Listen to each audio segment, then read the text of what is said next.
Hello सांग मैंने welcome back to +2 CHSC class को समस्त को स्वागत जनाऊँ। आज भिडियो आम डिस्कसन करवा +2 द्वितीय वर्ष जियोग्राफी द्वितीय अध्याय जनसाधारण बा जनसंख्या। ओके, जनसंख्या बा जनसाधारण टॉप 20 मोस्ट इम्पोर्टाट MCQ जहाँकि 2025 बोर्ड पर बेस गुरुत्वपूर्ण। ओके, तो चलतु समय डेरी नक आमर MCQ सेसनटा आरंभ करवा। तो ये प्रथम प्रश्न आपनकर स्क्रीन पर पृथ्वीर 90% जनसंख्या क्यों अंचल बसवास करती? ऑप्शन क समतल अंचल, ऑप्शन ख पार्वत्य अंचल, ऑप्शन ग शिल्पांचल, ऑप्शन घ खनिजा संबल अंचल। ओके, तो यार सठिक आंसरटा हो ऑप्शन क समतल अंचल। ओके, तापर जा 2 नंबर प्रश्न आड़ को। 2 नंबर प्रश्न ये कौन सी देश एक निर्दिष्ट समय बसवास करुवा समस्त लोक से देशर कौन कहुए? ऑप्शन क जनसंख्यार घनत्व, ऑप्शन ख जन्महार, ऑप्शन ग नारी पुरुष अनुपात, ऑप्शन घ जनसंख्या। तो यार राइट आंसरटा हो ऑप्शन घ जनसंख्या। कौन सी देश एक निर्दिष्ट समय बसवास करुवा समस्त लोक से देशर जनसंख्या कहुए। ओके, तापर जा 3 नंबर प्रश्न आड़ को। 3 नंबर प्रश्न ये पृथ्वीर 85% जनसंख्या क्यों अंचल बसवास करती? ऑप्शन क दक्षिण गोलार्ध, ऑप्शन ख उत्तर गोलार्ध, ऑप्शन ग दक्षिण मेरु, ऑप्शन घ उत्तर मेरु। तो यार राइट आंसरटा हो ऑप्शन ख उत्तर गोलार्ध। तापर जा 4 नंबर प्रश्न आड़ को। 4 नंबर प्रश्नटी ये आपंकर स्क्रीन उपर भारत पृथ्वीर केते शतकड़ा जनसंख्या बसवास करती?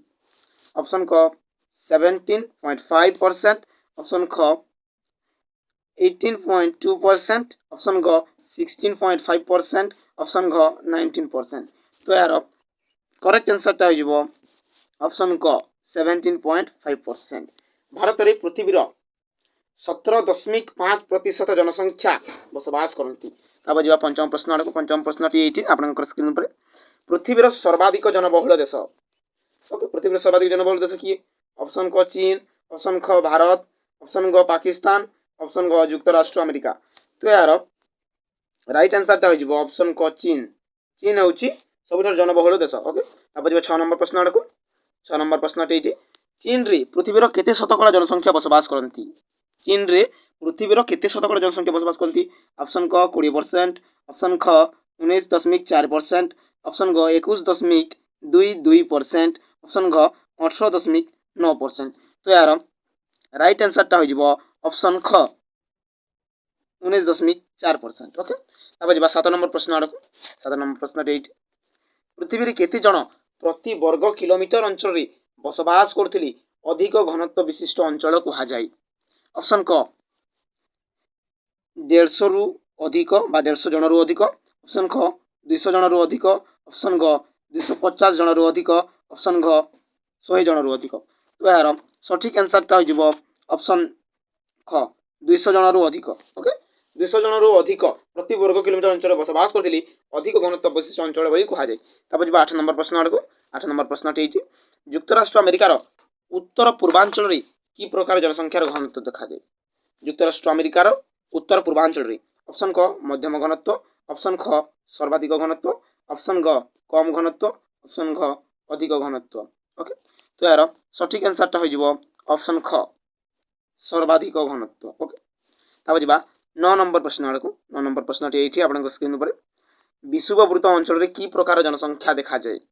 विषुववृत्त अंचल जो बहुत वृष्टिपात होता है। ओके, तो ऑप्शन क सर्वाधिक घनत्व, ऑप्शन ख मध्यम घनत्व, ऑप्शन ग कम घनत्व, ऑप्शन घ अधिक घनत्व। तो यार राइट आंसरटा हो ऑप्शन ग कम घनत्व। ओके, तापर जा 10 नंबर प्रश्न आड़ को। 10 नंबर प्रश्नटी है दक्षिण भारत में की प्रकार जनसंख्या देखा जाए? ओके, दक्षिण भारत में अर्थात आम भारतर जमीक आंध्र प्रदेश, तमिलनाडु, केरल एमती दक्षिण भारत में की प्रकार जनसंख्या देखा जाए? ऑप्शन क सर्वाधिक, ऑप्शन ख मध्यम घनत्व, ऑप्शन ग अधिक घनत्व, ऑप्शन घ कम घनत्व। तो यार राइट आंसरटा हो ऑप्शन ख मध्यम घनत्व। ओके, 11 नंबर प्रश्न को जीवा पूर्व मुझे कही दिए सांग मानी भिडियोटा भल लगुले लाइक करी सब्सक्राइब करी और सांग सह शेयर करने को भूलिए ना। छड़ा सब्सक्राइब पाखे बेल आइकन टी प्रेस कर ऑल नोटिफिकेशन ऑन करदे जहाँफल आम भिडियो नुआ नुआ नोटिफिकेशन गुड़ाक पाइपर और भिडियो को सर्वप्रथम देखिपारे। तो चलतु 11 नंबर प्रश्न आड़क जा। तो 11 नंबर प्रश्नटी ये आप स्क्रीन पर मृत्यु हार ठारू जन्म हार अधिक हेली ताहाकू की वृद्धि कहुए। ऑप्शन क नकारात्मक जनसंख्या वृद्धि, ऑप्शन ख सकारात्मक वृद्धि, ऑप्शन ग संतुलन वृद्धि, ऑप्शन घ जनसंख्या वृद्धि। मृत्यु हार ठारू जदि जन्म हार अधिक हेले ताहाकू की वृद्धि कहुए। तो ये ऑप्शन ख सकारात्मक वृद्धि। मृत्यु हार कमी जाइकी जन्म हार अधिक है तो यह जनसंख्यार सकारात्मक वृद्धि। ओके तब जा 12 नंबर प्रश्न आड़क। 12 नंबर प्रश्नटी देख जनसंख्यार वृद्धि क्या उपर निर्भर करें। ऑप्शन क मृत्यु हार और जन्म हार, ऑप्शन ख देशांतर, ऑप्शन ग शिल्पायन, ऑप्शन घ मरुड़ी। तो यार सठिक आंसरटा हो ऑप्शन क मृत्यु हार और जन्म हार। जनसंख्यार वृद्धि मृत्यु हार और जन्म हार उपर निर्भर करते। आप 13 नंबर प्रश्न आड़क। 13 नंबर प्रश्नटी ये प्रति 1000 महिला मध्य जन्म लाभ करथिबा जीवंत शिशु संख्या, प्रति 1000 महिला मध्य जन्म लाभ करथिबा जीवंत शिशु संख्या को कौन कहुए। ऑप्शन क मृत्युहार, मृत्युहार तो हेनी जन्म संख्या कहुए। ऑप्शन क जन्महार, ऑप्शन ग स्थानांतरण, ऑप्शन घ जनसंख्यार वृद्धि। तो यार सठिक आंसरटा हो ऑप्शन ख जन्महार। ओके प्रति 1000 महिला मध्य वर्ष को जन्म लाभ करथिबा जीवंत शिशु संख्या को जन्महार कहुए। 14 नंबर प्रश्न आड़क। 14 नंबर प्रश्नटी 2010-15 मध्य पृथ्वीर जन्महार केते थिला। ओके 2010 और 2015 मध्य। ऑप्शन क 2.36, ऑप्शन ख 2.52, ऑप्शन ग 2.62, ऑप्शन घ 2.79। तो यार राइट आंसरटा हो ऑप्शन क 2.36। ओके आप जा 15 नंबर प्रश्न आड़क। 15 नंबर प्रश्नटी पृथ्वीर केउ देश मृत्यु हार सर्वाधिक। ऑप्शन क सोमालिया, ऑप्शन ख अफगानिस्तान, ऑप्शन ग दक्षिण आफ्रिका, ऑप्शन घ रूसिया। तो यार राइट आंसरटा हो ऑप्शन ग दक्षिण आफ्रिका। दक्षिण आफ्रिका मृत्यु हार सर्वाधिक, मृत्यु हार बहुत होता है माने डेथ रेट। ओके अब जा 16 नंबर प्रश्न आड़क। हाईएस्ट डेथ रेट 16 नंबर प्रश्नटी कौन सी देश भितर बा सीमा बाहर को लोकों जीवा आसवा को कौन कहुए। कौन सी देशर सीमा बाहर को भीतर को लोकों जीवा आसवा कौन कहुए।